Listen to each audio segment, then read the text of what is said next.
do të flasim për drejtësinë dhe situatën politike, atë që pritet të ndodhë nesër, që do të jetë një ditë mjaft e ngjeshur në parlament për zgjedhjen e avokatit të ri të popullit, por edhe në KLP, ku do të nisë procesi i intervistimit për kandidatët për shef të SPAK-ut. 4 janë prokurorët në garë. Për këto dhe të tjera do të flasim me avokatin Gylsen Zhdima, drejtuesi i fraksionit Reforma Reale. Avokat, faleminderit shumë. Përshëndetje, faleminderit për ftesën. Faleminderit ju avokat për kohën. Si e mendoni nesër, do kemi tym të bardhë në parlament për avokatin e ri të popullit, se Endri Shabani duket se ai që pritej që ishte opozitar i ri që do rregullojë sistemin, tani me votat e sistemit mund zgjidhet avokat populli. Unë dua të jem tek qytetarë që na ndjekin vazhdimisht realist, pragmatist, se do të thoja faktik, që ti them qytetarëve disa gjëra të cilat ja kam thënë para zgjedhjeve, po më kanë thënë pse flet për të rit kështu, ti duhet i përgëzosh, duhet i përkrash, edhe shumë gjëra të tjera. Fillimisht, ju them të vërtetën, kam reflektuar dhe them, po jo, pse t'jem kaq shumë i keq, duhet pak ta modernizoj pak situatën kritike ndaj tyre dhe e pat ju gjatë fushatës 2-3 gjëra thoja dhe u shmangja për shkak të situatës se edhe njerëz kanë një farë të drejtë. Edhe respektova, por nuk mund ta respektoj deri në fund kur unë shikoj që situata po te i kaloj dhe për degradon. Pra patara akoma raporti për zgjedhjet e OSBE-ut dirit, Shabani mori firma, mori firma te atyre. Shiko tani, se duhet të kuptojmë diçka. Kemi zotin Lapaj dhe zotin Shabani. Zoti Shabani me zotin Lapaj krijuan një incident që kishte të bën me tezet motrat vëllezërit ato gratë që kishin futur në lista. Mirë. Ky incident unë e komentova më vonë dhe thash ky quhet keqbesim. Dhe aty fillova duke kritikuar sepse të rit nuk mundet të formojnë grupe partie me keqbesim dhe jo mirëbesim. Dhe kjo gjë më ka bërë përshtypje që është bërë nga njerëz të cilët kanë edhe një, do thoya në kuptimin e qytetarisë, kanë dalur jashtë shtetit, e kanë parë botën me sy, kanë bërë trajnime, janë kualifikuar, kanë një bagazh arsimor, mirë, dhe vinë në Shqipëri dhe çfarë bëjnë? Bëjnë të kundërtën që ndodhin në vendet perëndimore. Pra, në rast se zoti Lapa dhe zoti Shabani duan të shkojnë në Bashkimin Evropian ose të japin vlerat europiane, nuk mundet këtu të na japin modele se si familja duhet të mbrojë partinë. Mirë, dhe këtë gjë e bën ata. Ajo që Shabani mësoi në Oxford. Po nuk ka lidhje kjo gjë, nuk më intereson fare më ku mbaron tjetri, çfarë bën tjetri. Se e di pse nuk më intereson, sepse i zoti duhet të jesh atje dhe kur shkosh tek praktika, jo tek teoria. Te teoria të gjithë jemi të shkëlqyer, le të kemi mbaruar me jo me ari, po mos them edhe të tjera nota dhe mos them me 20-30 nota. Por e rëndësishme e kësaj gjë është kjo. Këta zotëri politikisht shkuan dhe thanë tek populli shqiptar, Saliu dhe Edi janë e keqja. Ky sistem duhet përmbytet. Po, përmbysja e këtij sistemit kush e bëri? E bëri zoti Lapaj? Jo. E bëri zoti Shabani? Jo. Madje zoti Shabani vajti dhe mori votat ose firmat e deputetëve që urrente sepse thoshte këta janë qenët dhe klyshat e Saliut. Jemi dakord po apo jo? Po e votuan gjithë. E ka thonë. Ai e ka thënë në çdo intervistë, Saliu e keqja këtij vendit dhe mirë e keqja këtij vendit. Dhe shkoi dhe i mori firmat. Pra populli duhet kuptoj që njerëz të cilët të shajnë nga mjesit deri në darkë, atë të cilën shkojnë i kërkojnë firmat, duhet të kenë kujdes. Pse duhet të kenë kujdes? Sepse ata kanë sharë zotëri. E kupton, kanë sharë. Që do thotë, i kanë thënë, Saliu hajdut, Iliri hajdut, Edi Rama hajdut, Ilir Beqa hajdut. E kanë thënë në televizor, nuk është se po e shpifun. E kanë thënë, shko kapi në YouTube dhe shikoj që e kanë sharë, i kanë sharë. Tani, ti nuk mundesh të na thuash që do të ndryshosh mentalitetin ton, mirë, kur ti e din shumë mirë që ti ke qenë njeriu që e ke trashëguar atë mentalitet dhe thjesht e mbaje sekret për të na treguar ne se sa europian je, duke na qitur ne që ke jetuar jashtë shtetit, je doktor, profesor, ku e di unë çfarë je. Avokat, po ndoshta u rrëzua avokat, nuk e rrëzoi dot sistemi, nuk bëve sistemi. mos ishte lojë e sistemit ky.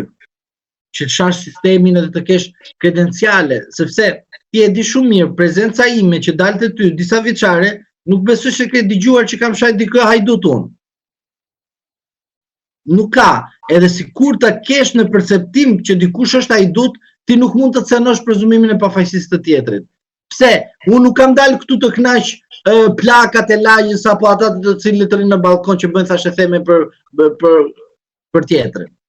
Nuk dalë në emisione apo në portale duke knaq njerëzit, duke bë thashë theme, apo duke marrë në përgoj njerëzit edhe jetën e tjerëve, edhe karrierën politike të tjerëve. Unë e kam thënë zotri, përmes votës ndëshkohet politikani, përmes burgut politikani favorizohet. Do shkojmë Saljanin pastaj të flasim. Pra, e kuptove rastin, pra këtu duhet tek populli të themi këtë gjë. Zoti Lapa dhe zoti Shabani bërë një marrëveshje politike për të bërë ndryshimin. Dështuan të dy së bashku në mënyrë spektakolare. Pra, nga njëra anë i bërë një fresk spakut duke çfarë bërë?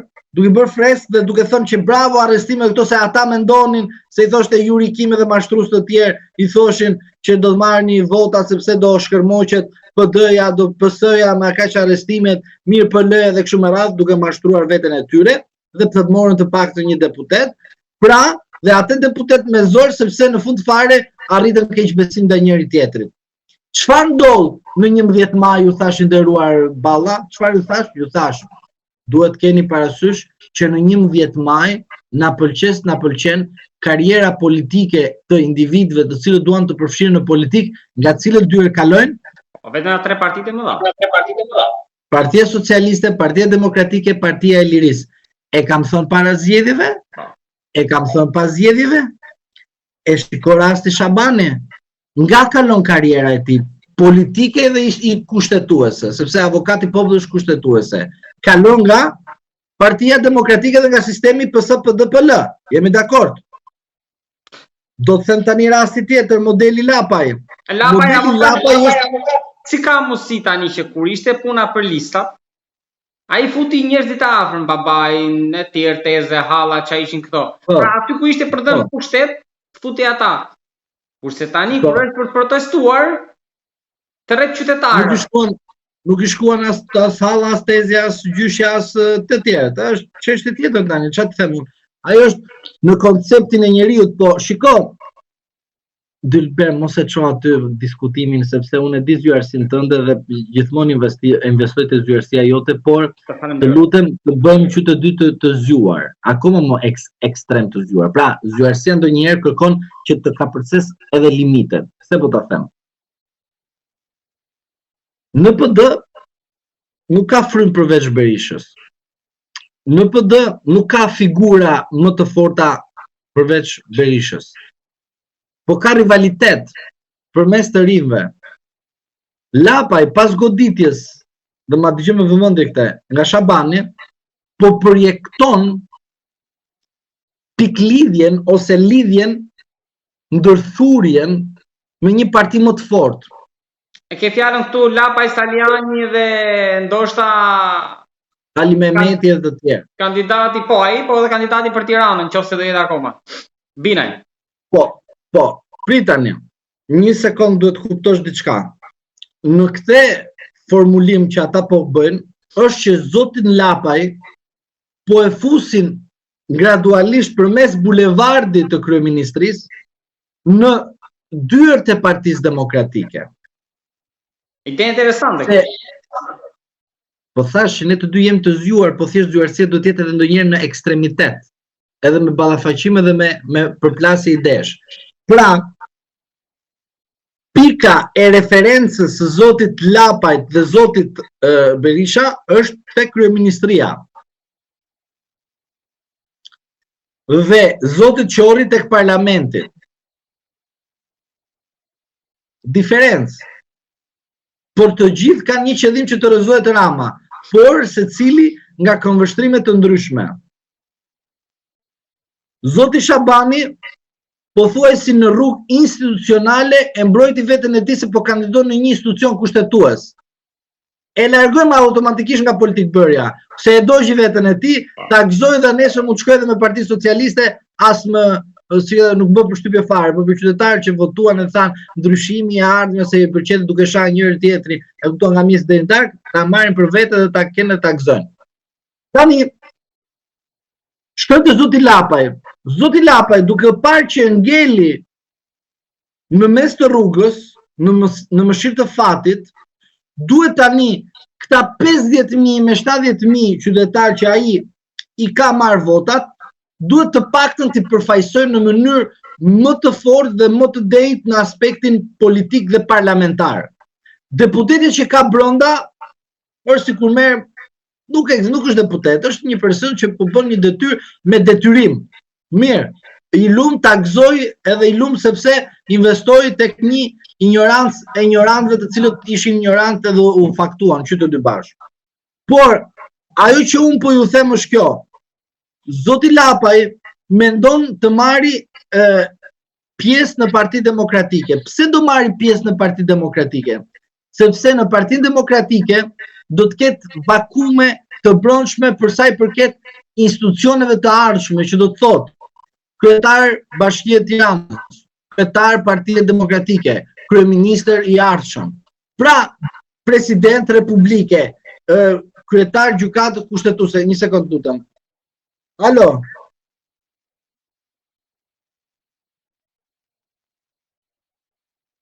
Drejtori ekzekutiv i bën, kështu i bën. Po, drejtori ekzekutiv i bën, kështu i bën. Mirë, hajde. I ketë vendimi gjykatës. Aty i kemë, qa. Pra, gjykatës kushtetuese, gjykatave të ndryshme, pra, do të ketë vakum për arsye se gjatë gjithë kësaj kohe ka qenë Partia Socialiste në pushtet dhe kur të vi një ardhmë, pra kur të ketë një ndryshim, që do ketë një ndryshim, as bëhet fjalë për këtë gjë, ju a kam thënë dhe do ja them gjithmonë, do ketë ndryshim. Po thua që Sorosi në PD? Tani, shiko, Sorosi ka qenë në PD, nuk e di. Edhe është në PD, nuk e di. Nuk e di. Unë e kuptoj pyetjen tuaj, apo atë komentin tuaj, është në PD Sorosi. Pra, Sorosi nuk është jashtë PD-s.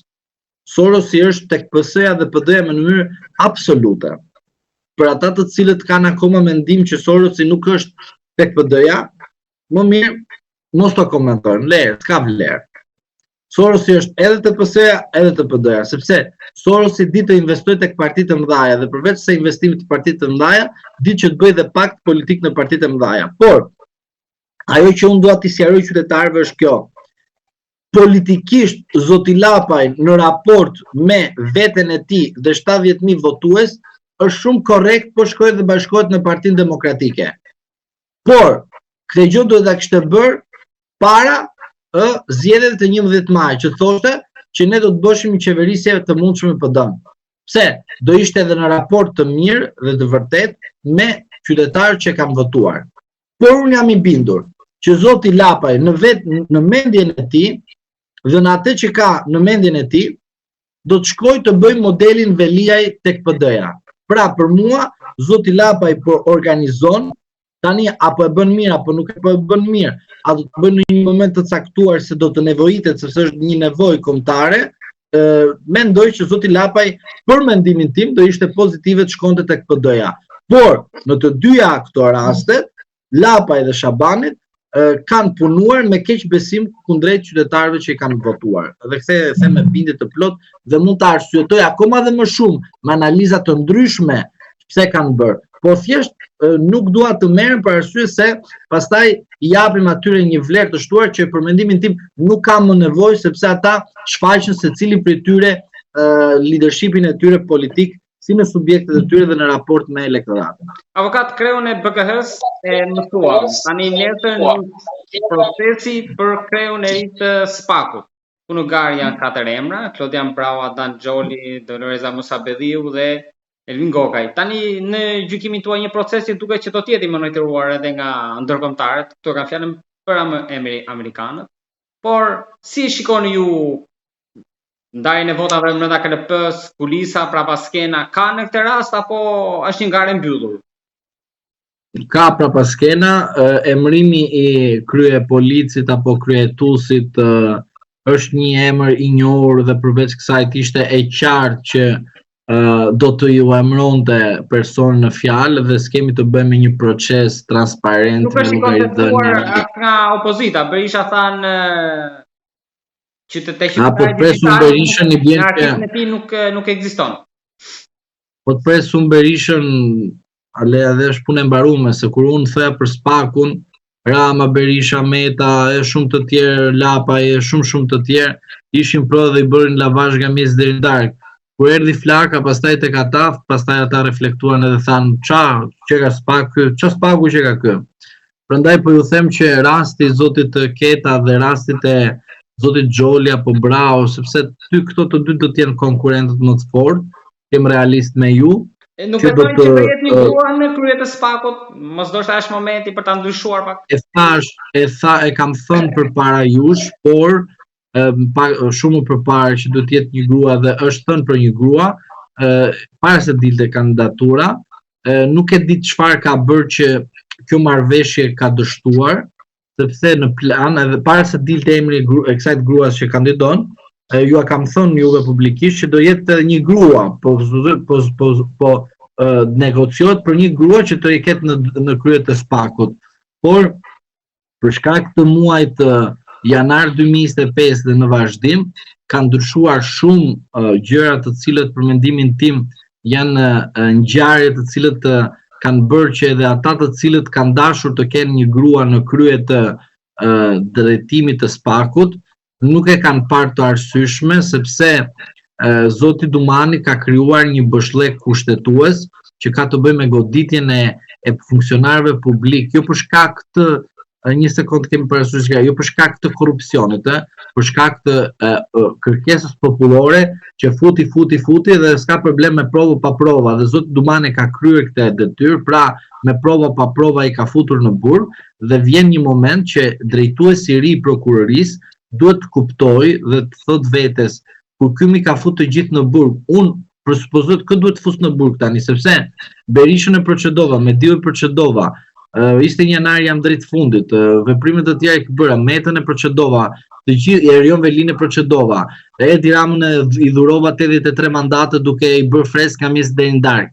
Dhe lind pyetja e natyrshme dhe thuhet, ky prokuror I ri, kë duhet të fus në burg? Dhe lind pyetja ose më mirë, lind përgjigja dhe thot, I vetëm që të ka mbetur o vlla është Edi Rama. Tani ti mund të kesh guximin një grua të fusi në burg Edi Ramën apo ta procedoj penalisht Edi Ramën? Pra këtu nuk gjet guximi. Dhe prandaj unë mendoj që për shkak të situatës globale, por edhe ballkanike, duhet keni parasysh që Shqipëria nuk mund të mbetet pa kryeministër. Dhe arsyeja është Kosova. Pasi të kalojnë zgjedhjet në 27 dhjetor mos gaboj në Kosovë. Sa është? 28. 28 është. S'ka problem. 28 dhjetor në Kosovë. Duhet keni parasysh që linja Trump do të mbajë një qasje tjetër për Ballkanin dhe ju thash, linja Trump mos u ngatroni me Departamentin Amerikan të Shtetit. Është gjë tjetër ajo. Linja Trump do mbajë një qendrim të qartë për Kosovën. Dhe nuk mundet në Shqipëri të goditet kryeministri për arsye se linja vet nuk don të bëj, do të thosha, një goditje në sy të Serbisë në dëm të Kosovës. Prandaj do të jemi në një pozicion jo të mirë për ne. Pra, sepse ju do thoni pse nuk ka arrestime kryeprokurori I ri. Mendoj se kryeprokurori I ri duhet të filloj arrestimet ashtu siç e ka manuali I partisë. Besoj nga fundi janari do të shikojmë prezencën e kryeprokurorit të ri në sy të publikut me masa që ai mund të marrë dhe regjistrime procedime penale dhe aktivizimi që ai do të ketë në rolin e ndjekjes penale.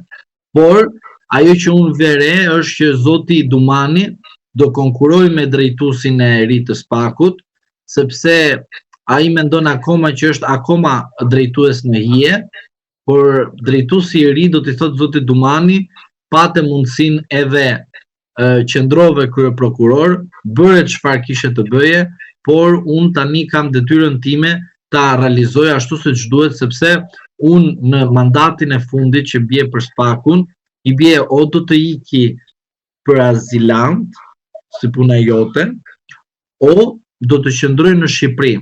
Dhe unë jam i bindur që prokurori i ardhshëm ka në mendjen e tij të qëndrojë në Shqipëri. Dhe qëndrimi i tij në Shqipëri, në krahasim me zotin Dumani, mendoj se kryeprokurori i ri i SPAK-ut do të ketë një qasje tjetër për sa i përket luftës. Dhe mendoj ai do të fillojë të luftojë krimin e organizuar në raport me politikën. Dhe kjo do të thosha se di, po nuk e di. A tani zjarësia ulet. Jo, ashtu siç po e referohem opozitës tu. Jo, po ulet tani zjarësia, unë them kështu do të jetë strategjia. Tani a do të bëhet apo nuk do të bëhet është punë tjetër, por do të jetë një strategji e rrezikshme e cila nuk do të ketë në fokus korrupsionin. Dhe po ta them që tani, që kur ta dali ta shikosh. Pra nuk do të ketë korrupsionin, sepse çfarë bëri Dumani? Bëri një gabim fatal që nuk i falet dhe nuk do t'i falet nga ata që ka futur në burg. Pse? Sepse ai mendoi se duke i futur në burg kundërshtarët e Edi Ramës, do favorizonte Edi Ramën me komisionin Xhafa, do shtonte mandatin dhe ai do të ishte prokuror për mandatin e dytë. Do të bënë një lëvizje këta juridike. Pra duke ndryshuar në inen të dispozitës. Pra, duke që në këtë situatë, ju duhet keni parasysh që zoti Dumani është më vulnerabël se sa çdo prokuror tjetër në SPAK. Pra, sot janë 20 shenjtor, ai i cili është shenjtori momentalisht, do të jetë ai që do jetë më vulnerabël, a do të quhet më në sy të publikut shenjtor apo jo. Dhe ai do të ketë një problem në raport me pamjen e tij jashtme, në raport me qytetarët. Dhe çfarë do bëj pastaj Edi Rama, Erion Velia e të tjerë do sulen ndaj atit në aspektin mediatik.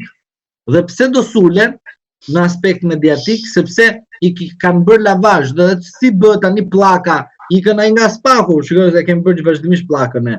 Opa, ndryshon pllaka. Pra, ikën nga pushteti, ndryshon pllaka. Pra do të thotë që ne duhet kuptojmë bashkërisht që zoti Dumani ra viktim e juridkim, viktim e Blinken, viktim e ardhjes së amerikanëve, jo çdo kush që ka një flamur amerikane të tund është edhe përsupozohet përfaqësues i Shtetit Bashkuar. Po ja kanë bërë golin më zotëri. Ore, ti vetëm dëgjoj këtu, vetëm lexo kushtetutën në mënyrë horizontale. Çfarë? Vjen kuvendi, vjen këshilli i ministrave, vjen pastaj gjykata. Pra 3 janë pushtetet në Republikën e Shqipërisë. Kurse si prokuroria nuk mund të jetë mbi pushtetet, pavarësisht se unë them për kushtetutën asaj kohë që ishte. Dhe nesër del ligji dhe thotë arrestohet Dumani, edhe vetë Dumani ta zbatoj ligjin e vet nga kuvendi. Pse? Sepse është ligj. Pra ti zotri nuk je mbi kuvendin. Ai ka menduar se është mbi kuvendin, mbi kryeministrin, mbi gjykatat.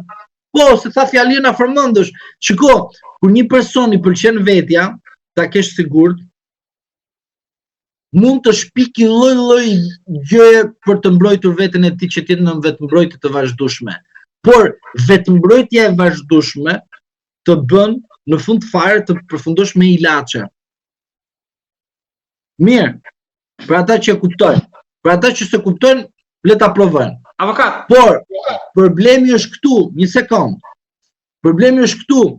A ka kuptuar zoti Dumani që është futur në lojë dhe duhet reflektojë? Tu është gjithë loja. Kur kanë folur për Erion Velin, asnjë se besonte që do përfundonte burg. Kanë folur për Ballukun para shumë kohësh, asnjëri s'e përfundonte, edhe për shumë të tjerë. Por sepse janë në Everest, nuk na ndjekin, e kupton? Ato, sepse ato janë në Everest tani, si kupton. Por unë po të them, zotëri reflekto, nuk po ta them për të bërë as gjëbënie as kërcënim. Reflekto, s'është mirë për ty, sepse politika gjithmonë të fut në lojë. E për Shaban, në për Lapajn, të futin në konflikt. Po çfarë ka Dumani, çfarë ka Dumani, çka ka kryetarin e Spakut ai atje? Lodër e ka. E përpunon si do qefi. Avokat, tani më thuaj sepse në media është interpretuar që kryeministri ka kërcënuar me pagat. Me bukën, me gojës. Se s'marrin lek ata. Ishte është reforma e reformuar, po nuk marrin. Ju mendoni edhe ju kështu avokat apo janë interpretime? Se kuptova se ndonjëherë zyrësia ulet, jam thoj. Ju, edhe ju kështu mendoni një pjesë. Ra, po bën kështu për to kështu. Si një pjesë opinionit që vërtet kryeministri kërcënoi me pagat, siç thatë ju me bukën e gojës gjyqtarët? Po mirë, po i kërcënoi me bukën e gojës, ata bën treshe, pra kanë qenë dikur treshe, edhe marrin lek në mënyrë të sofistikuar, disa bëjnë korrupsion, disa jo të gjithë. Se ju mendoni se është bërë reformë në drejtësi dhe ju mendoni se ata s'bën korrupsion me njëri tjetrin, na mi bëhet aty brenda. Se Spaku nuk i gjen sepse kur ndonjëherë është, ndonjëherë thënë i gabim. Kaluan vetingun, them, janë njerëz të pastër ata. Vetingu për mashtru këtë popull me ongër sapuni për djathtë dhe le të shkojnë ta provojnë atë kur shkojnë në gjykatë, shikojnë se si kanë hyrë në Everest dhe akoma nuk e dinë zbresin. Avokat, po kur zbresin nga Everesti, e di si do zbresin nga Everesti ata, e di si do zbresin. Pra, në rast se ke bërë karrierën kështu, e kupton? Zbret nga Everesti kështu, në mënyrë të papritur. Çu do zbresin ata që janë në Everest sot? Po s'ka problem, është puna e tyre. Për të gjithë ka. Dgjoj, duhet të kesh parasysh diçka. Gjykatësit nuk janë zoti. Japin një vendimarrje. Mirë, kaq. Pastaj e din vetë ata, është jeta e tyre pastaj. Shiko, në jetë secili ka pozitat e tij. Ti je gazetar, unë jam avokat, ai është gjyqtar, ai është politikan. Mirë. Ne po jemi ashtu siç duhet, do të respektojmë atë që themi parimet dhe ligjet. Ti në punën tënde, unë në punën time. Por ne po u bërmë vegël e atyre që të kalbin njerëz në burg për të joshur dhe për të kënaqur të tjerë duke shkelur parimet dhe ligjet, atëre kur të vije Everesti, do bie Everesti po Avokat, nuk e di. Është e brendshme tani nuk merrem ti që dërsieran tonë. Kush ka më shumë shanse që në fund të kësaj betejë të fitoj, Balluku apo Saliani? Jo, po në cilën aspekt thua, politik thua ti? Po të dy janë një betejë. Apo Saliani dhe Balluku? Balluku, po Saliani në PD, Balluku kthehemi gjykatat dhe brenda PS-s në fund fare. Po jo, si shikoni, do humbi të dy apo do fitojë të dy? Shiko, Saliani politikisht ka tani nuk ka problema me ligjet. Jo, nuk ka drejtësi. Saliani politike, Balluku juridike. Në fund fare. Saliani mund të fitojë politikisht dhe mund të qëndrojë politikisht të PD-ja. Në rast ata të PD-s mendojnë që partia është e shtyr avokat, është shtyr Buka. Berisha nuk të fal kollaj. Tani, shiko, Berisha është 81 vjeç. Mirë, unë i uroj shëndet. 45 saj, pjestojeni për 2. Po mirë, dëgjoj mua, se unë 26 jam, e kupton. Po dëgjoj puna. Unë po them të që ajo që mendoj unë për rastin e zotit Saliani është kjo që zoti Saliani politikisht ka jetë politikisht dhe në rast se do ta menaxhojmë mirë në mënyrën e marketingut do ketë vazhdimsi. Në rast se por kam frikën se po zoti Saliani mori pushtet tre gjyqtarë që e futën në burg ka mendimin tim që do të më marrin azil, të jem realist me ju. Kështu mendoj unë. Dhe inshallah gabofsha. Ti e din që ndonjëherë mund të gaboj, mund të mos gaboj. Pra të marrin në azil që tani flas. Për sa i përket zonjës Balluku, zonja Balluku në mendimin tim nuk ka qasje apo një ngjyrim apo frymarrje leadershipi. Ka ekzekutore, pa ekzekuton. Pra urdhrat e atij që zbaton, pra të Edi Ramës. Pra politikisht ajo nuk më duket, nuk ka rrezikshmëri në Partinë Socialiste që ajo mund të marrë diçka. Pra ajo do ketë një betejë me drejtësinë sepse drejtësia e Partisë Socialiste e çon në fund fare tek fjalia e fundit dhe manual që ne kemi parë kur del kundër linjës partisë, tani do bësh dhe armiku i popullit. Dhe kjo lojë e bukur që është bërë dhe zoti Rama po çon deri në fund, sepse është lojë e bukur kjo. nuk është betejë, është lojë. Dhe është lojë e rrezikshme. Me ndihmën e Spakut flase, sepse Zoti Rama nuk bën asgjë pa ndihmën e Spakut, e kupton?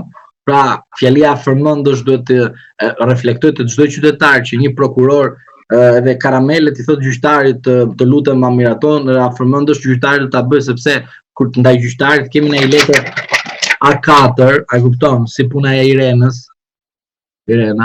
a kupton?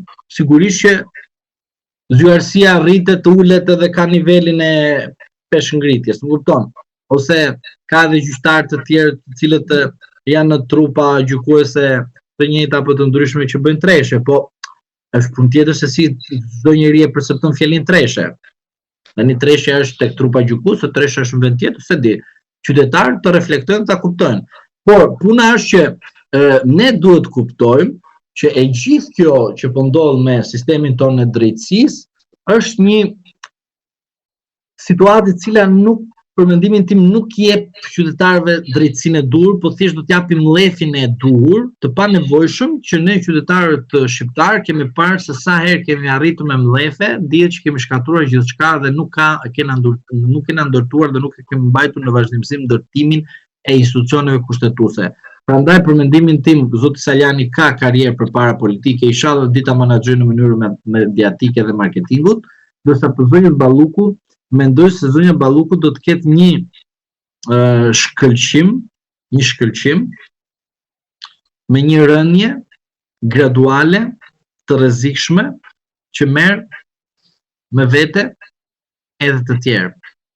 Por emrat e të tjerëve do të jetë në mënyrë të ngadalt, sepse janë interesat të tjera të cilët nuk mund të bien në nivelin e një vakumi të rënd dhe të lartë kushtetues.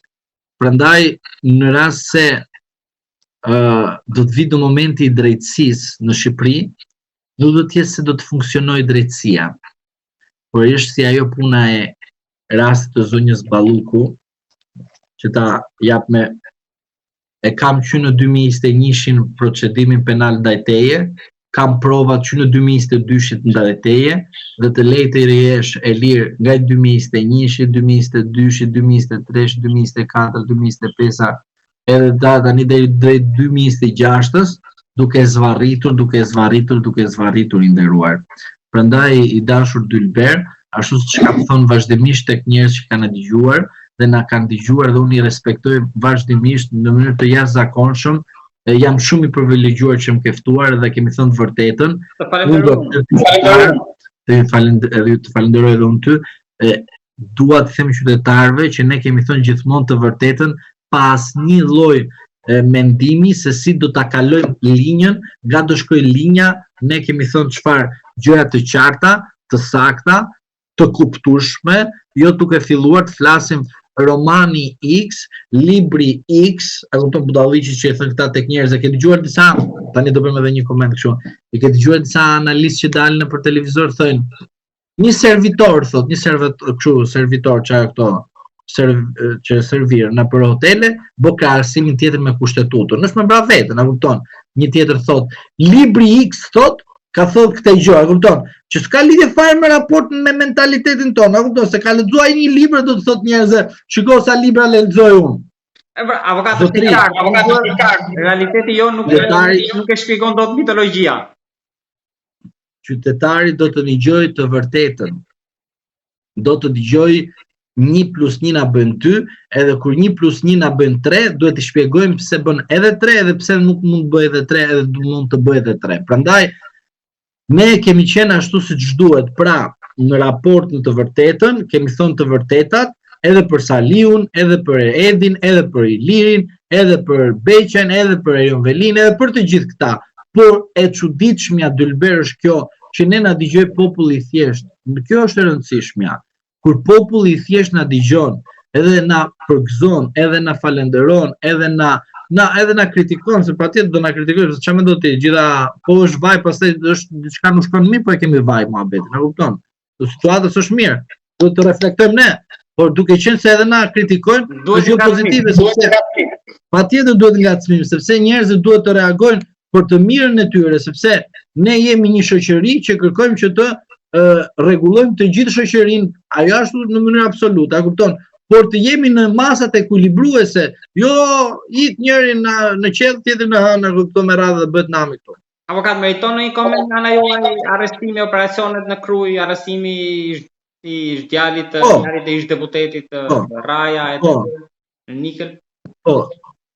Sepse jemi në një situatë statistikore që jemi drejt mbylljes së vitit dhe sidomos mbyllja e vitit 2025 në 2026 në çdo prokurori do të çojë në raportet e 2026 në parlament, sigurisht këtë individ të cilët janë përfshirë në të shkuarin e tyre në veprimtari të ndryshme dhe të dyshuar kriminale, do të merren patjetër se kështu merret, kështu është rasti. Pra, shpërthen një bombë diku për shembull, a kupton? Marrin ty thënë hajde këtu. S'ke lidhje ty. Tani ma bë drejtësinë, hajde se edhe dy se u mbush. Po se kështu është e vërtetë, pse dëgjoj, Dilber, un kam thënë diçka dhe prapë nuk më kupton. Të lutem. Më ndiq me vëmendje. Në rast se ne do të kishim një drejtësi që do të luftonte krimin organizuar, sot ti nuk do të kishe njerëz të pafajshëm në përburgje. Do kishe njerëz të tjerë në përburgje dhe sot kriminaliteti dhe vrasja do ishte ulur. Ti nuk ke shumicën e atyre që duhet të jenë në burg. Ata të cilët duhet ishin në burg sot i ke jashtë, flas nga krimi organizuar, ose i ke jashtë shtetit, jo thjesht jashtë, pra jashtë burgjeve, i ke jashtë shtetit, dhe nga jashtë shtetit të japin urdhra, mirë, dhe ti nuk ke një spak dhe një prokurori që t'jetë fort të godasi. Pra ti çfarë ke? Ke një, pra ndodh një gjë, ndodh një mbjet nëntor, e kupton? Çfarë bën ato? Çuna blidhin çka kemi pasur përpara, çon na kohën për komisariate. Pyeti kush je ti ku je? Ti, kështu, derisa vi momenti që ti gjejnë, a kupton? Nuk i gjetën akoma. Pra do të thotë kanë dështuar. Pse? Sepse ti kur nuk e gjetur atë që ta bëri tjetrin në pikë të drekës, në vendin më të sigurt. Por Dilber tani të jemi ne të dy bashkë vëlla në një fik ta nxjerrim nga shtëpia e mendojmë 20 herë atë na kapin ai policë na çon modele na bë statistikë, a kupton? Thot dole me fik të ftohtë ti dhe do vrasësh tani gjithë lagjin, a kupton tani? Edhe çon tjetër për çdon. Kurse për me kap bandat e këto, kështu, nga mes deri në darkë, s'ke nga ta mbash, kupton? Ose fut gjoba djathtas majtës nga mes deri në darkë. Prandaj po të them, që ti jesh edhe ti dhe po opinioni publik të kuptoj qartazi. Po të kishim drejtësi, po të kishim ndjekje penale, sot do të kishe më pak kriminalitet dhe shifrat do të ishin më të ulta. Po sot ti çfarë ke? Ke njerëz të cilët futen në përburgje për statistika, ke ashpërsimin e masë arrest në burg, pra ke borxh ti o zotëri, do të fusi në burg ai tjetër. Pse? Do ta bëj biznes më vëlla me ty. Do bëj biznes, a kupton çfarë do të bëj gjyqtar dhe prokuror biznes? Me jetën tënde. Po unë ja them qytetarët, por qytetarët nuk e besojnë këtë gjë. Po e di çfarë dua, ta aprovojnë që ta kuptojnë. Sepse ti kur nuk e provon thua çfarë do të ky marr. Ne kemi bërë reforma, amerikanët, amerikanët po këtej lekë taka tekserat, prokurora gjyqtarë të bëhet nami atë. Njëri edhe e di çfarë do, e di lese ja prish pastaj linja se kanë ta gjej spaku që unë si bën linjat ata. Po, e vërteta është mbaje mend te treshja në çdo imagjinë. Atje fillon edhe bëhet e keq te treshja. Nuk do i themi gjitha sot. Edhe unë të falenderoj shumë për Po si themi, edhe unë të falenderoj për të treshja, më e mend si bëhet korrupsion me treshen. Por e vërteta është që ne duhet të themi qytetarëve që politikbërja në Shqipëri, por edhe ndjekja penale, duhet të bëjnë reforma të forta për të ndërshkuar krimin dhe jo për të bërë statistika. Të falenderoj shumë për ftesën. Faleminderit ju, avokat.